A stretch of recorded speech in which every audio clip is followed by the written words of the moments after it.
Hello, and welcome to this episode of my Type 35 build. What we've got here is the boat tail section of the body, which has been temporarily propped up with some random handy items to about the height that will rest relative to the scuttle, which puts it a couple inches higher at the bottom than the cockpit floor. So some finesse will be in order to transition between the two body sections. Also, you can see a large section of the scuttle that looks pretty funny. And that's because the fiberglass firewall has been excised from the body. In its place, though, a couple of wooden struts were added for support to keep everything in shippity shape. Then there's the firewall itself, still sporting the right-hand section that was its only attachment to the side of the scuttle, and what I thought was just tape at the bottom, but turned out to be some aluminum and fiberglass amalgamation, which I still can't figure out. But on top of the firewall, I found a mounting pad for the steering column bracket, which is kind of comical. Go ahead, mount the steering to the floppy side of the firewall. It'll be okay.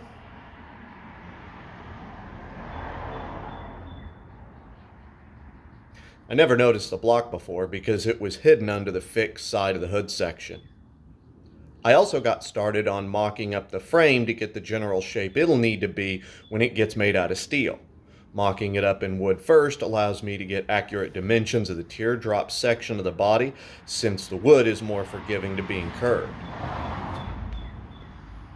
To get the shape right, the rear section of the rails are curved, then screws are added into the joints, which, when tightened into the wood, leverages the joint open and creates a large, smooth curve with only a small turn of the wrench. Once the shaping is finished, the joints are each stapled to keep them in place.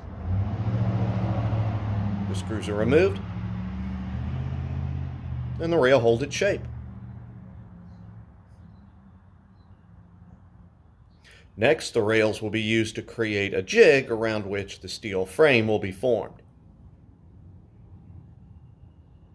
And speaking of things being formed, a short peek under the hood. The reason the dash was left instead of being removed all in one piece with the firewall is to help the top of the scuttle keep its shape while the rest of the car is under construction. But that's not all. After I removed the firewall, I set the hood panel back in place on the body and pondered if the differences in their shapes wasn't caused by sagging while the body was in storage, which is when I noticed a pattern in the fiberglass that had previously been obscured. With the firewall gone, you can clearly see there was a section of fiberglass mat laid across the hood and rocker sections of the body. I had thought the hood was molded separately from the car, but this shows the front half of the body was molded as one piece and the hood was actually cut out from it. I've only seen a couple other cars with the hood cut from the body instead of being molded separately. It's interesting. The deeper you dig, the more cool things you uncover.